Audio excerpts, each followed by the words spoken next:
to the good old days. Let me take you back to the good old days. Let me take you back to the good old days. Oh, yeah. Let me take you back to the good old days. Let me take you back to the good old days. Let me take you back to the good old days. Let me take you back to the good old days. Let me take you back to the good old days.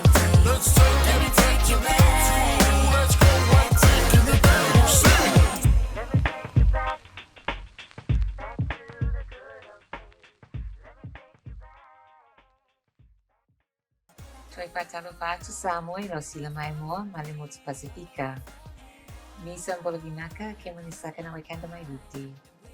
Tina koutou, kia ora mai tātou katoa.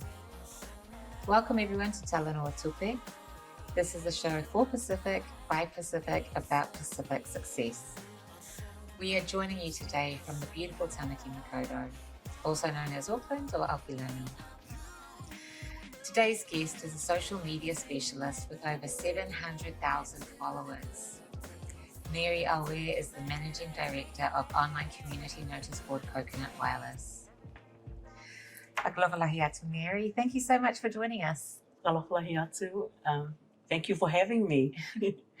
Well, it's my pleasure, and I really can't wait for our talk today because you've carved a career for yourself in STEM and especially in social media.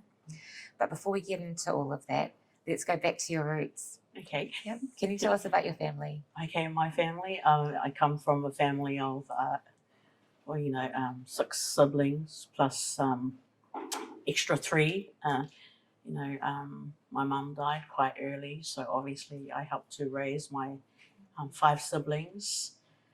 Niue born, raised in, Otara, Greyland, and settled in Māngere, and I love South Auckland. And just like any other Pacific person trying to pave a way for myself here in Aotearoa and the rest of the world, it's been an amazing, I can't complain. So what was your upbringing like in Niue, and how was that transition, going from living in the islands to New Zealand? My upbringing in Niue was actually, I loved it. I literally, when they say raised in the village, I was raised in the village. I was blessed to, live in Hakupu where my dad is, and then I also lived in Vaea where my mum is from. That's also where the farm that my dad, worked at. So unlike other Niueans, I was blessed to live in both villages. However, I also had the opportunity to live in Tuapa, spending time with family there. And what I really, really love is something that I apply here in Aotearoa is that village collectiveness. You can be an individual, that's fine, but you're stronger together. And a village will look at solutions. A village can actually also provide you with that support that you need. Often we're not, when we go to work or when we go anywhere else in the world, we take with us our families, our communities. And I really, really love that. Yeah. And what kind of role did whangahau Niue play in your life? Well, it's a really important role. For me, being a Niue, my first language was wangahau Niue, and then you come here and you got to speak English. And I think the emphasis was, Niue, wangahau Niue doesn't belong here when I was growing up here. But it plays a really important role in my life. I had to actually relearn it. And I have to say, mga whakawelahi to my wangahau Niue, Whaiaonga Nora Douglas, who via email at that time, and also, completing wangahau Niue exercise, that I was able to relearn wangahau. That's awesome, because I think when we moved to New Zealand, or when our parents or grandparents moved here, it was for opportunities, but that's right. In another sense, it came at a cost. Yes. For me, came at a big cost, of course, because I love being Niuean. I love being a Pacific person in Aotearoa and the rest of the world, just like many of us. And there was a time when my parents said, don't speak Niuean, don't mga Niue. So, and then as we got older and become teenagers, got a hiding for speaking English. Yeah. You're like, hang on, wait, what? I'm getting mixed messages here. Yes. Yeah. So what do you think that you bring as a Niuean-born Pasifika woman to the work that you're doing in STEM and the work that you do in social media? Like, what are the advantages and the insights that are unique? Well, I think our ability to really embrace individuals for who they are, our ability to work together with other people for the common goal. We're very solution based. We're problem solvers, and no matter how big or small, we don't. I look at the opportunities to learn for whatever that is, and then actually looking at, okay, how can the collective learn from this? It's really important, and social media actually works in that way. If you understand people, you'll do a lot better in social media, because the algorithm, is based on who can click on it the most. However, I don't do social media like that. It's not about the clicks. It's actually about the ability to share about the great things that's happening, not just when makeup is on, but definitely everyday life, everyday island life, everyday life in South Auckland. We're not defined by what other people, choose to showcase about us. I think we're defined by our families. We're defined by our successes. And sometimes I always believe the success is not about financial gain, because, that's obviously not a Pacific concept. Success is when the whole family and the whole village is successful. Yeah. So is that part of your motivation for setting up Coconut Wireless? Yes. Well, my motivation, because, for me, I grew up knowing who I was or who I am. But I look around me, there's quite a lot of New Zealand-born kids, and there's a lot of island-born but raised here in Aotearoa. And for such a long time, media has portrayed us in such a negative, way. It gets angry. I get angry just thinking about it. And it's like choosing, no, actually, you don't write our stories. It's important. So it was important for me to use social media, because I looked around to see what's the best platform. Social media was the fastest way to get there. So if you look at Coconut Wireless, the concept is about telling someone something in the morning and then the whole country knowing about it. But obviously it's more gossip, but utilizing the principle and telling a great story. And then it's not just great story, but things that we're actually doing. That's different to what media is portraying us as. Yeah, and in a way, I think social media is a really great leveler. Yes. Right, because we can broaden the narrative. We can take control of the narrative. That's right. That's the most important thing is we control the narrative that's being out there, and we also have the ability not to, showcase. Because look, the problems that each, whether Pacific person or Palangi people, they're the same. The difference is we get, showcased out there, and that's what, the perception that society has of us, and that's important. Social media has been, to me, a blessing. I know when I first started, people go, it's such a negative platform, but it's actually a powerful tool that we could use, and we control them, like you said, the narrative. So, looking at Coconut Wireless, it does. You're a Niuean-born woman, but Coconut Wireless itself seems to be quite pan-Pacific. Yes. Yeah. So, can you tell us about what inspired you to have a platform that showcases the whole region? Okay. Well, because I was Niue-born, I see I don't see New Zealand or Aotearoa as separate to the region. I see it as one whole family. And I may not have been taught that, we've migrated as one, and then we sort of stopped in one island and then migrated there, and, other families moved on. Again, media didn't portray. So we were, lumped in one space. But having grown up in the region and understanding, I suppose, politics around the region, our or connectedness in terms of the region. So just because we've left the region and we're now here living here in Aotearoa or New Zealand or wherever we choose to, that connection doesn't stop. It actually, you know, I don't know about anyone else, but for me, when I sleep, the islands call me. You know, It's beautiful. And so when people say, "But why do you do it?" I said, "But it's just the way it is.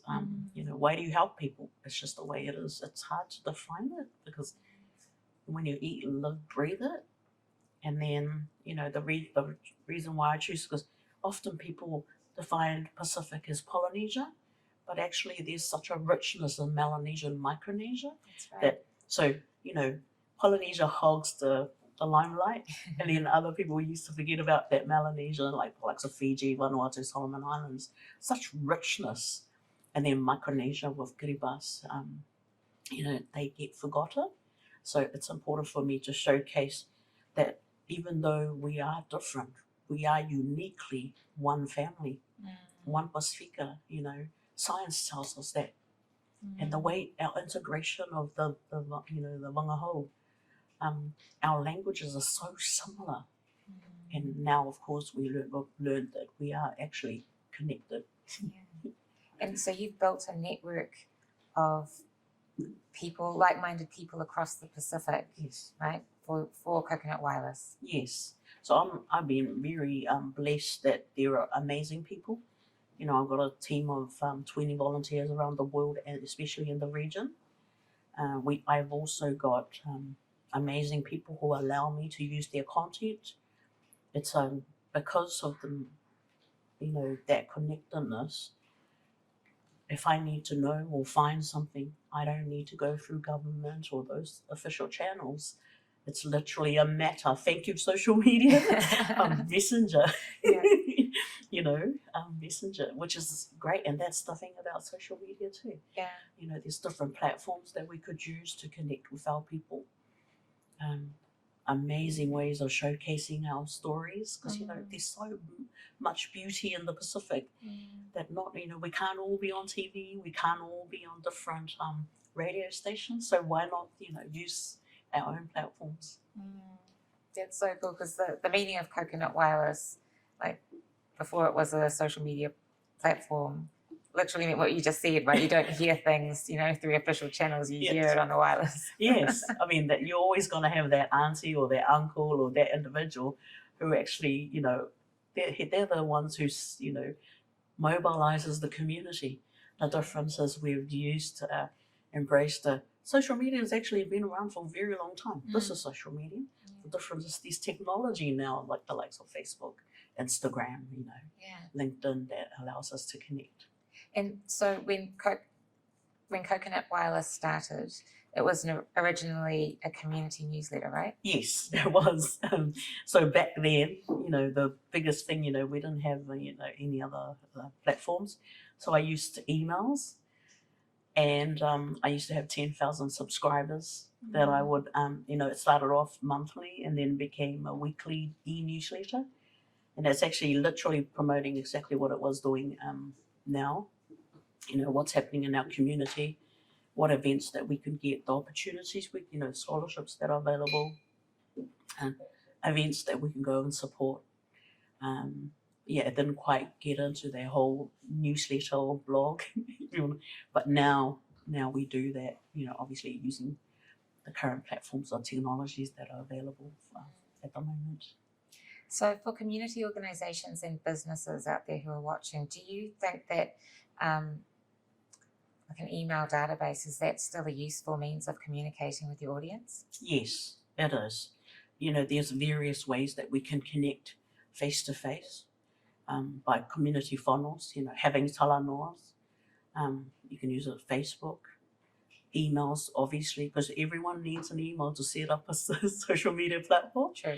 And the thing with social media, you know, with emails is you can actually read that when you're ready. Whereas social media is a hit and miss. So the algorithms will be based on what you can engage in, and not everyone can, you know, is on social media 24/7.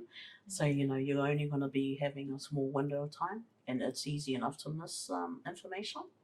Yeah, that's so true. So if it's not sitting in someone's inbox like when they're reading it on the bus on the way home, on the way home from work, then they won't see it. Well, they won't see it, unless, of course, you actually physically go into each individual page that you're interested in, and that's a lot of time consuming. Yeah, whereas an email, my suggestion would be, if it's a platform that you can control, you definitely should be engaging on that more. Use social media to drive that traffic into your own platforms, like your websites. You can have a subscription tab on there where people want to sign up for your e-newsletters, and you can send them out once a month. Is that how you built up your subscriptions to 10,000? Well, yes. So, but then I used, at the time, I did it very funny. It was very, it was mocking the e-newsletter. So, that's what I used, island humor. But because, years later, it's not funny to see our community being betrayed in such a negative light. So I decided that the platform needed to be positive. And when I started social media 6 years ago, obviously social media was such a, used in a negative way. So I decided that it needed to be a serious platform, Coconut Wireless. I mean, there's some portion in terms of Instagram that I use a bit of humor, but not too much, because, I don't want ever anyone else to give them the opportunity to put us down. Yeah. We're going to talk more about this, but first we've got to take a break. Okay.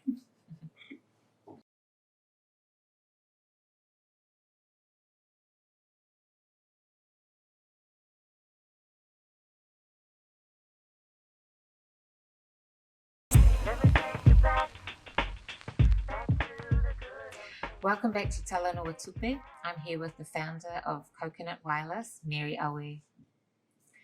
Mary, we were talking earlier about taking control of the narrative, and you expressed some very strong feelings about the way that our people have been portrayed in the media. What do you think are some of the misconceptions people have about the Pacific region? Well, that we don't know what we're doing. But in actual fact, if we go take it back to our ancestors, they don't just, choose somewhere and then eeny, meeny, miny, moe, oh, there we go. They were actually very strategic. They used science, technology, engineering, and mathematics, firstly to build the boats that can sail across the oceans. They used nature, stars. They used the ocean. To navigate and not migrated. We migrated from Europe over to the Asia, Europe, and to here. It's just that it really annoys me that there's an assumption that the region doesn't know. We all know that a community knows what's best for itself. Our ancestors is not a new concept. It's been around since our ancestors chose to migrate to the Pacific. It's really important that we also here in New Zealand need to acknowledge that the region, there's a reason why we are COVID free. We're thankful, of course, for Aotearoa and Australia for their help, or anyone else that provided. But the fact of the matter is, we chose people over profit. And when it came down to it, our communities are now going back to our traditional way of living. We didn't need money, but we traded. Currency is not defined by the dollar in a Balangi sense. Currency is trade, product, plants. Yeah. At the end of the day, you can't eat money, right? Exactly that. So we talked a bit about how social media can level the playing field a bit and we can start to tell our own narrative. What do you think are the advantages of social media?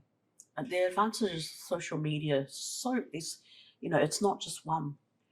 If we look at Josh 685, a 17-year-old boy in Manurewa who attends Manurewa High, from his room, he created this beat, went to TikTok, he used social media.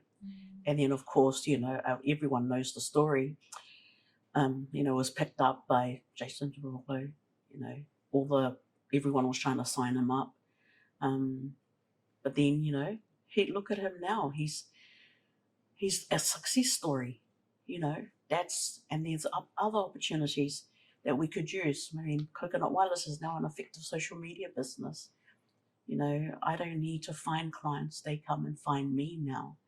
But I also can choose, you know, social media's, you know, what values do I hold? And that's the sort of clientele I love. Look, I'll never do finance companies. Those are, you know, one of the principles or one of the core values that I hold. There's so many opportunities for us. You can get paid just to promote products. I mean, I think in terms of the US, they've used social media effectively. I mean, you know, they earn millions just having a platform, but you've got to be strategic about it. And that's what we're so talented. Social media was built for us, I reckon, you know, for me personally. You know, it was built for us. We just need to be strategic and look at business opportunities rather than just, you know, about creating followers. Well, with 700,000 followers, you would be one of New Zealand's top media influencers. Oh, but yeah. Looking at Coconut Wireless, you will hardly find a selfie of you. So if Coconut Wireless is not about self-promotion, what is it about? It's promoting the richness of who we are as Māori and Pacific and Indigenous people. It's not just promoting the fact that we attend flashy events. It's actually promoting our way of life. It's promoting and being proud of our cultures. It's about educating and sharing our knowledge with other, you know, within our own people, but also sharing the beauty of our cultures and our traditions with other people. Because, you know, ultimately what we want to do is get people to visit the Pacific. We want them to look after, you know, be also part of the guardians of looking after the Pacific. Because, you know, climate change, for an example, we're affected by climate change, but we actually are not the ones who are manufacturing or disrespecting them, you know, the earth, but we're affected by it. So we need to use some form of platform, social media, to showcase this is the effects of climate change. And I'm not meaning media does do great work, but they're the ones telling the story. How about our own people telling the story of the effects of climate change? Yeah, you're right. Our region contributes to it the least. And I mean, I know from my time living in Fiji that the impacts of climate change are on people's minds on a daily basis. Cyclones. You know, cyclones are no longer just a cyclone there out in the sea. It's now, you know, I mean, it wasn't long ago that New Zealand didn't believe cyclones existed because they, you know, forever, but then it got hit like 3 or 4 years ago. And even since then, they've been really conscious of the effects of climate change. You've been really passionate about encouraging Pasifika people into STEM. Yes. Can you tell us about some of the programs you run? Okay. So as a young person who grew up in Māngere, playing spaces was a thing. Mr. Wong's. Yeah. And then, of course, unfortunately, I was taking Māori at the time, and my parents forced me to take, you know, typing, and gave me my third word processing. And from there, technology has been a huge thing for me. And then, of course, you know, STEM is now a thing, and, you know, with science, technology, engineering, and mathematics, they've identified that those are the type of the industries that won't be affected by, you know, the huge digital transformation that's currently happening, that's been accelerated by COVID-19, of course. It's really important. So when I was growing up, we weren't given the opportunity, let alone were we invited to be part of the innovation that was happening when I was growing up. Fast forward, and I still see that happening. It's actually quite disheartening. So it was important for me to, you know, there are amazing people like Accelerating Aotearoa that I was part of, but I felt that it needed to be accelerated even more. One of the programs that we have is South Auckland STEM. I'm thankful for, you know, Irene from PPTQ. You you know, as soon as she heard South Auckland, they wanted to help. Amelia from the choir, Ronnie at the time was with ANZ, and then Yvonne was working, you know, she's CEO consultant. That started off with an expo in 2019. Adrian, I have to say, from the ministry, you know, I blame him for me going back into STEM. And then, of course, later on, Game Tan, Ray from Game Tan joined, and my cousin Maria joined from, you know, so she's our Coconut Wireless community facilitator. So we started off the expo, and then we moved on to the school holiday program. There was a whole bunch of other activities that I wanted to. So 2019 was about awareness. What are the opportunities in STEM? Last year was all about building, you know, setting the foundation for this year is what can you do with STEM? Because, you know, we need to see in order to know, or hear. We need to also smell. So those are things that we, you know, we as a people needed. So unfortunately, there's a misconception in industry or the community that South Auckland doesn't want to be interested in STEM. And we, you know, spent 2019, 2020 proving that that's not the case. I mean, we have amazing parents. We've just introduced intergenerational training. Program. And it's, you know, when you're growing up in a village, you don't say, oh, 5-year-olds, no, you can't come. That's actually not how the village works. The village works and you learn from your elders.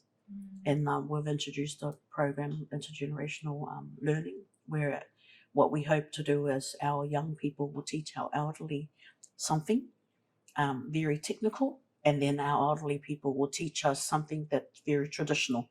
For an example, our school holiday program, we had obviously, you know, we went to MOTAP because PPT took us there. We learned coding with the drones and the robots. And then on our last day, we did a traditional umu. Obviously, I had asked someone who's Samoan and told them to do the umu, but you know, in the last minute that didn't happen. So I thought, okay, we're going to do a niue umu. And then, you know, my dad and I, we taught, and some of the parents, we taught the kids how to do the umu. And then we also taught them how to make the food that goes into the umu. And at the same time, we had Jacinda, who, you know, one of our parents, she made otai, which is a Tongan drink. And then we had a coconut scraping competition because we gamify everything. And then we're looking at introducing this, our same program during our school, because we're thankful for Aupito, the minister of Pacific Peoples. He was amazing, and he's been a great support for us, and so is Lemonga. Leria Sosene from the Mangere Otahu local board. When he came to MOTAT and asked the kids who has done this at school, or who hasn't done this at school rather, you know, all the kids put their hand up. And then when he asked who wants to make their own game, all their kids hand up. And I think this is the first time that we've mixed, you know, STEM, 21st century STEM, and our traditional STEM, and they see it's actually relatable. It's connected. Yeah. So, is the intergenerational program traditional STEM, or is that both? Different? Okay. So traditional STEM is obviously umu. What we hope is that you know, how you start a fire will be something, you know, before you start the umu. You know, how do you get the fire? And, you know, those, you know, how do you use just any old stick? Well, no, because we know that.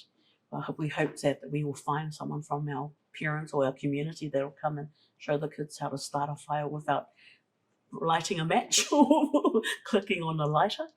I want our kids to understand how to build a whale, you know, traditional whale, the difference. I want our kids to learn how to plant, you know, because there is actually a science around planting. I know, you know, for me, when growing up in Niue, I have an understanding and I've done it, whereas a lot of them haven't. I want our kids to sail one of the vakas, the 7 vakas that's around. You know, I want them to go up to Sir Hector Busby's Te Aorere. I don't know whether anyone, you know, a lot of our communities know, but he's passed now, but he was a master carver and a master navigator. And the Māori waka is the only one that's made out of wood. The rest are made out of fiberglass. You know, it's actually Dr. Koo from Hawaii, because they have done this already, of course.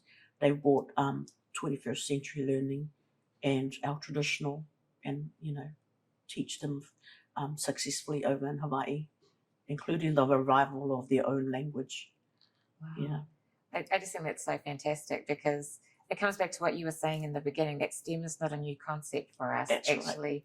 We've always had STEM within our traditional knowledge. That's right. And then recognizing our older generation, they hold that knowledge, and the younger generation, you know, holds knowledge of the newer types of STEM that That's right. we actually, I mean, that's where my mind goes to when we think about STEM as technology. Yeah. And then you're teaching them about reciprocity, which is a key concept in our culture. Yeah. It's the village concept is not something that I've just created. It's been around for years or thousands of years. Yeah. If we could just come back to social media and business. Okay.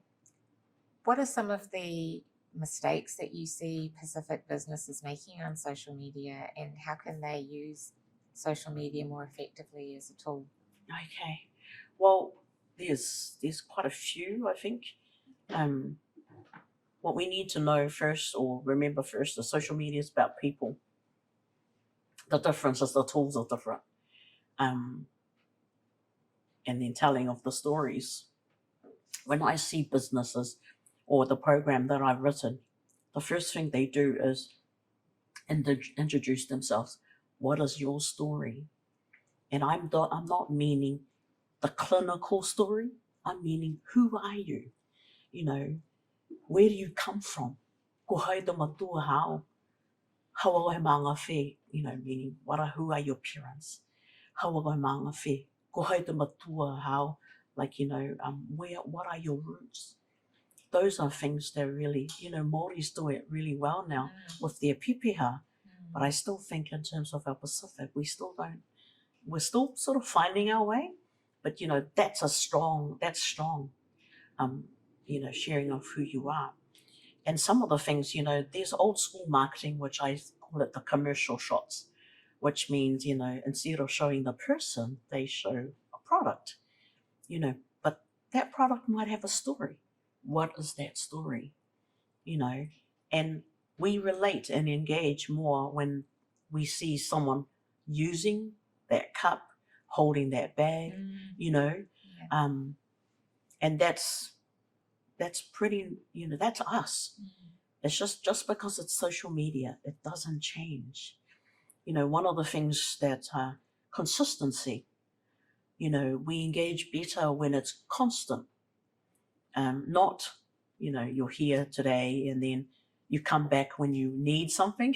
Because you know, if we don't like that face to face, we should be up. You know, it's the same thing as social media. So you've got to keep it constant. Content is king. You know, when I'm meaning content, don't just use. It's not about selling, because, you know, for me, Pacific have a very we're very subtle. Māori and Pacific, it's not about the sale. It's about the relationships, right? So if we can connect with that brand, then we will most likely support and buy it. If we don't connect with that brand, we are most likely not to sell, and we're mostly not likely not to continue the relationship. We're kinesthetic learners. You know, if we don't see or touch or feel, then we're not going to relate. Yeah. And look, COVID-19 has been a blessing, even though sadly, you know, many lives are lost. But it's actually helped us relook what is important, and it's people. And I love that Māori proverb, he tangata, because it's so true. And those are things that I think for us, it's opportunities of embracing who we are, in order for us to have a successful social media platform. And just sharing about your life.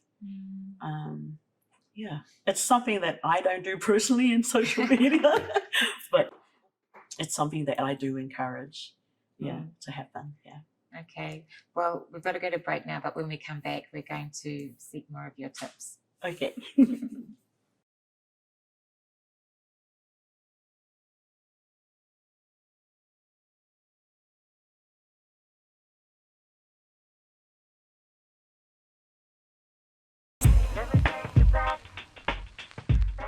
Mary, you were talking in the last segment about the ways you've adapted your teaching method to make STEM more interesting for Pasifika kids. Can you tell us about that? And also, can you define the term gamify? Okay. What we do is initially when we first started, because, our kids are learning differently these days. They're learning off YouTube, they're learning off an iPad, they're learning off games. So important. So in 2019, we have this great Pacific business, Ray. He owns Game Tan, and he had a gaming business. What we needed, so he's part of our program. We also have our parents at the time were looking for something that their kids can engage in. They were finding that their kids were not quite fitting to our traditional way of education. And these were 6, 7-year-olds. And so we also, of course, I use accelerated learning, which is you learn a lot in a short period of time without realizing that that's what you're doing. Most people think that our program is about coming and playing, but it is that, but they're learning at the same time. So at the time, obviously, I'm providing content creation or social media. We had, went to see Datacom, and we were learning the latest technology that was happening at the time. They got to touch the HoloLens, which is the latest Microsoft, VR equipment. And that just for them touching is different. Just for them seeing what the outcome is, what STEM opportunities, that was amazing. Then they got to meet with CEOs, so Ruth Marlow, who actually works down, the company she works for is down at the Generator. They hosted us for the day. We met with the likes of Maru Niho, who's an amazing Māori woman, who's made a business in gaming. And of course, we met someone who makes drones. At the time, the kids, when they first started with us, they thought everything cost, about $50,000, $1,000. But at the end of the program, because they've been to Datacom, they've been to the Generator, they met Ray, they met myself, they met Maria, and we had some speakers that came through. They started seeing the value of what these things are, because they learn the theory, then they apply it themselves, and then they go to Datacom to see what it actually is. And a lot of the kids and a lot of our parents, we've shed many tears because our parents have said that they've found their people. And we're talking about 9-year-olds too. They're learning differently, but the education of learning, at schools, it hasn't changed the way it's delivered its program. Initially, that's what we, used to happen. We used Gamify, but now, the demand from our parents and our kids is really high. We no longer used to have to gamify, use gaming as a hook, but we do gamify the delivery of our programs, which means that we do 10 minutes of theory and then you play a game, so that they know that just reinforces the message. And then, of course, they go to the likes of PP Tech, thanks to Irene and Stan at PP Tech. Our kids got to go down to MOTAT. So the coding that they've learned from Code Adventures online, they've applied in helping to bring, tell the robot to, complete a course, or make the drone first fly and then fly from one area to another. Yeah. So parents if you have kids that are very strong and passionate about STEM, please encourage them. If you need to, talk to your schools about how we can change that, or better yet, reach out. We have a South Auckland STEM group that they can refer to. Awesome. So gamifying is learning the theory and then putting it into practice through a game. Yes. We do this all the time in the islands. You know, you go to the, you know, for an example, when you go into the plantation, you go and have a look, you're watching your parents. That's from when you're in the belly to when you come out, you know, you could tell 5-year-olds, they already know how to go to the bush. They already know, I mean, because I was raised like this too. And then, of course, they get to go to the bush on their own, you know, and it's pretty normal. Gamifying is just a word, but it's something that we have done for thousands of years. Yeah. So how can you gamify washing the dishes? Easy. Wash the dishes to get game time. It's a really good tip. Okay, moving on to how you've helped businesses. Yeah. So that's a big part of what you do is you That's provide so business consultancy? Well, I don't provide it as such. We provide a platform that promotes businesses. So we come at it from a social media aspect. So one of our clients, of course, you know, is a national organisation here in Aotearoa, and we provide social media for their platform, but we also do, you know, social media workshops with their clients. And one of the things that we do, so if I was actually dealing with a business, social media is a tool that helps that business. Before that social media, you need to understand what the whole business needs to do, and identifying what needs to be, what they need help with, of course, and also marketing. That goes hand in hand with, you know, setting up a business. It's important that if I need to obviously sometimes help businesses in order to get to the social media of how that can help them. And how did your business clients go over COVID-19? Some of them struggled, some of them didn't do anything. Obviously, I lost a couple of, I lost a couple of contracts and the opportunity to travel to the Pacific, to 12 countries in the Pacific. So I spent a lot of that time promoting and teaching, you know, sharing on how they need to use social media, because during that time, you know, people weren't actually, you know, they were worried. But the great thing about social media is whoever was strong on there will be okay. So all the ones I helped, they would, you know, their businesses took off. And then some of them I didn't have to help, you know, in terms of consultancy, but just promoting them on Coconut Wireless. That was helpful, that I'm aware of, yeah. How do you feel now about the bubble opening up between you and New Zealand? Very happy when the bubble goes the other way from Aotearoa to Niue. That'll be even better. You know, the great thing is, thanks to the Commonwealth for Women's, you know, at the time was chaired by Anahila and amazing women, 7 countries. Yes, yeah. We were in Niue the month before the lockdown. So, yeah, so I got my fill of new tupu, which is, you know, the young coconut, and then unga. Oh, I love the new tupu. Man, that is so good. Yeah, Pacific candy floss. Yeah. So we didn't really have that here, right? It's it's matured. Matured. Well, it's so, you know, you obviously have the young, which is where the fresh coconut is, and then the coconut becomes brown, and then after that, once it actually, you know, the juice runs out, it actually comes across, grows this beautiful, yum, soft. We call it a Niue, we call it new tupu, but, you know, my babies who went from, you know, half Malaysian, half Niue, they went about 3 years ago, they called it Pacific candy floss. So. Yeah, that is a really good description for it. Yeah, that stuff is so good. Yeah. So I thought it'd be good to just sort of touch on, since social media is your area of expertise, and there's been a lot of talk lately about some of the dark sides of dealing with social media. Like, what are your tips for keeping healthy habits and also keeping our kids safe on the internet?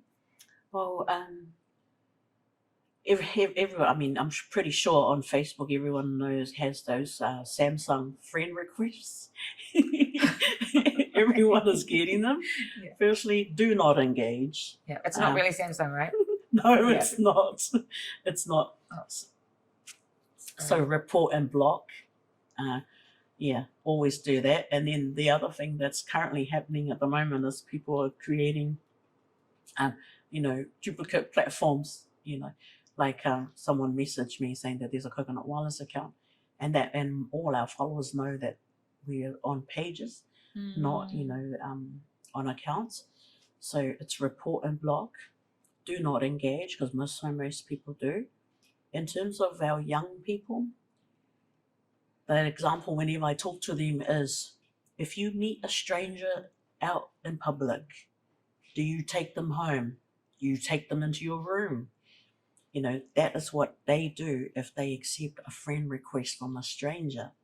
Effectively, they're actually, even though they're not physically there, their phone and the computer goes into their room.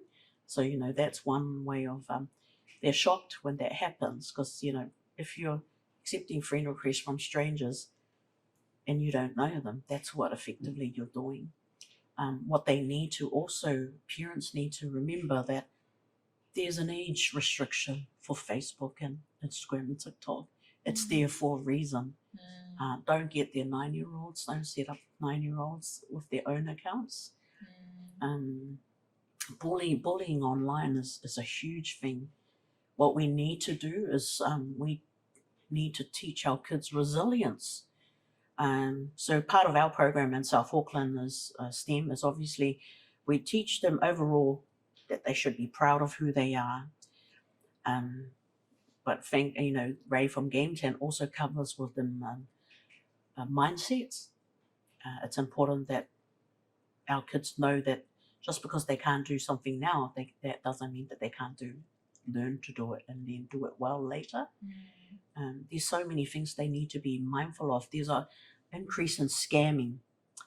Lately, the pyramid schemes was a thing during the lockdown, and raffles. I reported those to the police, actually, because I felt that was wrong. Raffles on Facebook? Yes, because the law is, last time I checked, when you have raffles, you got to pay half of it out. But it was the way they did it. I think it's hard to explain, but when I saw that was wrong, I reported that to the police. I saw also pyramid schemes that are, you put in $20 and if you do really well, you get $6,000. We all know if it's something that's good. Sounds too good to be true, right? Yes, yeah. It's just, it won't work. So yeah, we just need to be, look, it is a powerful tool, but it's also what a lot of scammers, a lot of criminals are using. So they just need to be a lot more vigilant. If you have, like on Instagram, there's like verify your account. If it's not from Instagram, and Instagram would never send you a message, you should report and block. Yeah, report and block. Do not engage. Yeah. So moving on from social media, there's another issue that's quite close to your heart. Can you tell us about that? Health-wise, I suppose because, my mum died of cancer. That's always, and I've had undiagnosed endometriosis for years. But one of the things that I do know, that recently what I did was I donated blood. I was told by the New Zealand Blood Service that Pacific people, were not donating blood, yet we are the highest users of that blood. But in terms of my case, I'm a O positive, but there's a JK component on LUB component in my blood. There is less than 100 of us around the world, and therefore 100 wow. 60 actually. Extremely rare. It is extremely rare. And what's currently happening is we don't have enough. It freaks me out because if one of us needed 20 pints, and that was all that was in New Zealand at the time, would be basically, if I needed it, I'll be in big trouble, or anyone else. So it's really important that please donate blood, and when you donate first time, the New Zealand Blood Service, the only ones in New Zealand, they actually check what you have in your blood. So please, family, donate. Yeah, think ahead. Yes, think ahead. Help grow our extremely rare blood type. Yeah. Okay. That moves us on to what your hopes are for Pacific people in Aotearoa, and how do you think that STEM can contribute to that? Okay. Well, my hopes and dreams for Pacific people in Aotearoa is that we truly realize what our potential is. We don't need anyone else to tell us, because our ancestors have shown us. What we need to do is actually make the most of the opportunities we were given, what we've been gifted, naturally talented in, and believe in ourselves, I think. Believing in ourselves is a huge thing. Our confidence, uplift each other, help one another, because, it's what, village, the way that our village is, we help each other. And, if you want to be successful, grab two people, one on each side, and take them with you. Yeah. It's a beautiful image. In terms of STEM, we need to catch up to the rest of New Zealand. We need to embrace the technology that's currently with us and what's coming.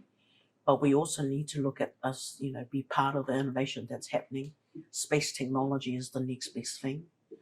And I believe that we need to be involved in it now. Please don't let us be the ones looking through the window and everyone else is enjoying, being part of innovation and was left behind again. Yeah, wouldn't it be awesome when we have our first Pacific astronaut? Now, that'll be amazing. Okay, I have some quick fire questions for you. Okay. So the first one, what movie can you watch over and over again and not get sick of? I'm a sobby story. I actually can't think of one. Because I just watched Fast and Furious, and I'm kicking myself for not watching it earlier. Is that a sob story? Okay, let's go with Fast and the Furious. What actor would you choose to play you in a biopic of your life? Oh gosh. Well, see, I never really think about these things because it's not about me. I'm sorry. Take your pick of anyone. One actor.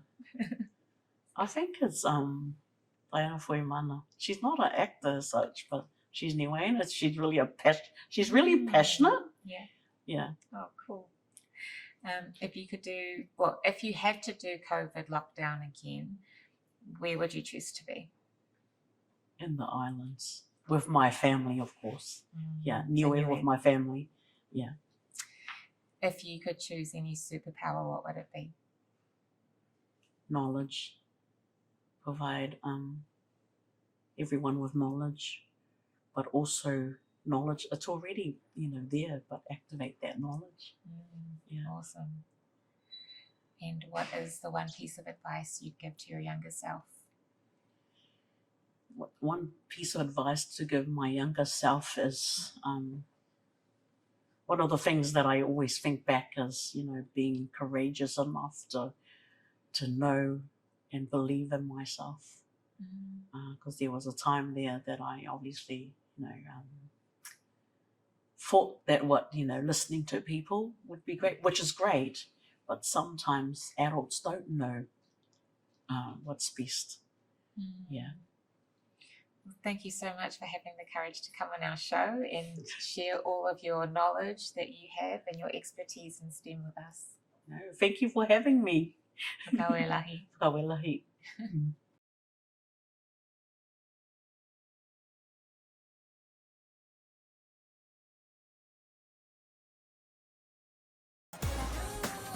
One, two, three, cheese.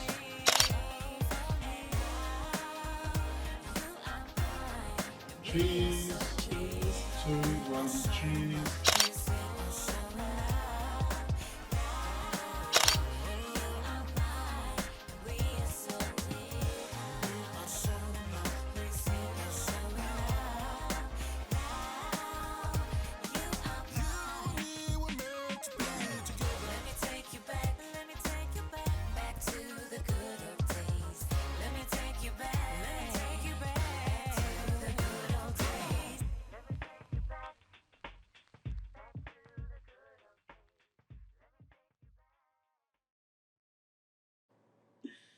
Touch. Okay. Well done, Thank you, Mez. sis. Oh, well,